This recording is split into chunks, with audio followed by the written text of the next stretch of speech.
I don't know where I was going with that.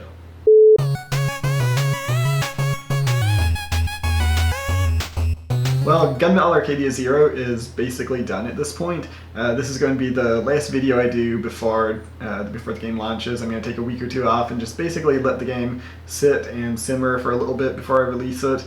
I've made the mistake in the past of sort of rushing to launch a game as soon as I have a believable release candidate, and then I realize, oh man, I gotta do a day one patch. I'd like to not do that this time. So, I'm just going to let the build sit for a little bit, find whatever bugs I can, fix the ones that feel, critical for shipping, and if there's anything that needs to be saved for post-launch work, I can keep those in mind. But I've been doing a little bit more work on it. I talked last week about some of the frustrations with losing progress when you die, and talked about some solutions for that and some of the exploits that those solutions might facilitate. I have made that change. Now, when you die, your progress does carry over to the next life. That did create the exploit that I predicted it would, and I've fixed the exploit using essentially the method that I talked about in that video, where I can basically reserve a GUID for things that are conceptually unique but still dynamically spawned. So, when you kill a boss and it drops a heart, it can now do a check to see, like, has the player already collected that heart, because it knows how to reference this thing as a unique entity, even though it's spawned dynamically on the fly. So the game feels so much better as a result of that. I'm really happy that I was able to get that in there before launch. I was worried, I might ship the game and hear complaints that it was frustrating when you die and lose progress, and try to, make that change after the fact, and then maybe not everyone would download the new build, not everyone would see that, and getting that done up front I think is going to be a big win. Right now I'm looking into some other issues. There's been an issue for a while where switching between full screen and windowed on Mac and Linux builds has always been a little bit shaky, so I'm trying to improve that. I think it's probably my implementation of SDL is to blame for that, but I haven't really tracked down yet what exactly is happening. It may be a difference in support for full screen windowed versus exclusive full screen, how that differs between different platforms and operating systems. So I don't know yet exactly what's happening there, why it's not behaving the way that I expect it to, and the way that it does on Windows, regardless of whether I use Win32 or SDL. But if at all possible, I'd like to sort of improve that experience before launch, so we'll see. I don't want to destabilize the build before launch, though. That's the only concern there. But I guess since this is my last video, I'll do a little bit of a recap. I announced Gunmetal Arcadia 0. It didn't have a name at the time. I was calling it, a side project or a Gunmetal Gaiden. But I announced it last August, I guess about coming up on 9 months ago. Eventually did find a name, did an online poll for that, and Gunmetal Arcadia 0 was the winner, and now it just feels like such a natural fit. I'm like, how would I ever have called it anything else? But yeah, it's been a very, very accelerated development cycle. Like I said, it's been about 8 or 9 months, but 2 of those months were basically lost because that was like November and December, right after our son was born, and I didn't really have time for development. About 2.5 months prior to that was sort of split between my own work and contract work, so I wasn't really full-time on this game. And really, it's just been the last 4 months, essentially, I've been doing full-time development and sort of crunching to get everything finished in time for this deadline.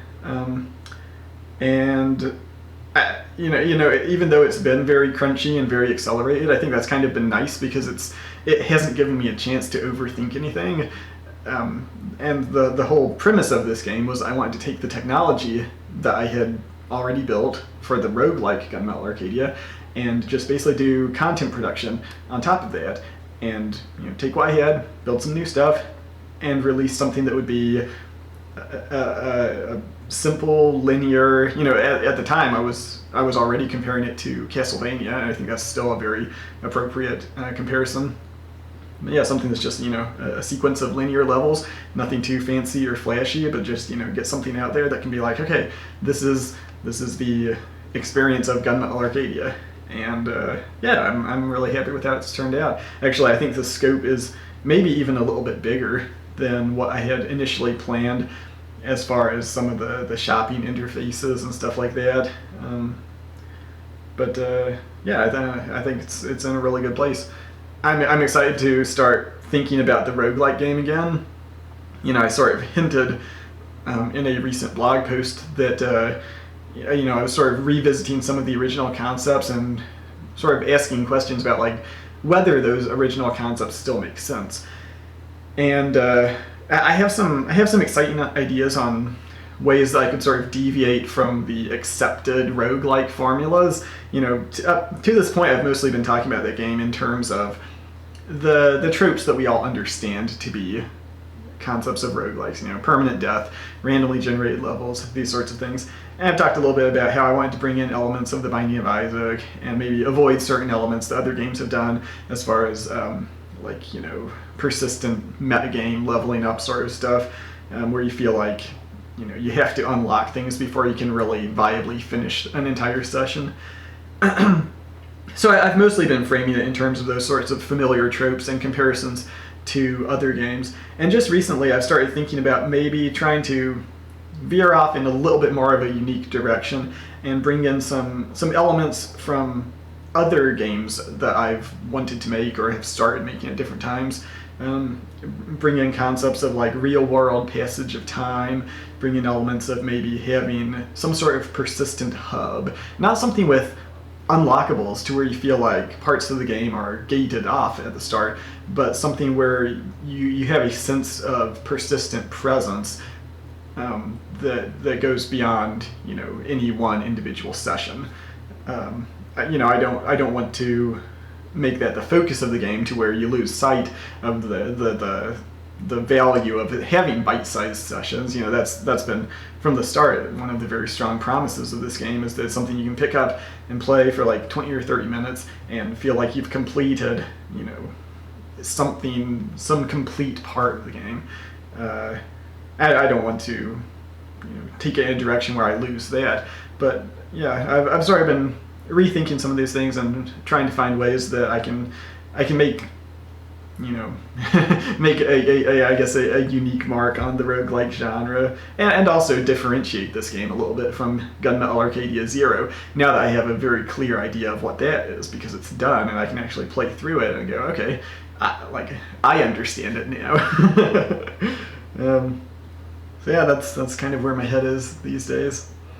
Like I said, I'm not going to have a new video next week, but whenever I do another one, the game will already be out by then. So hopefully I have a chance to play it soon. Hopefully you'll enjoy it.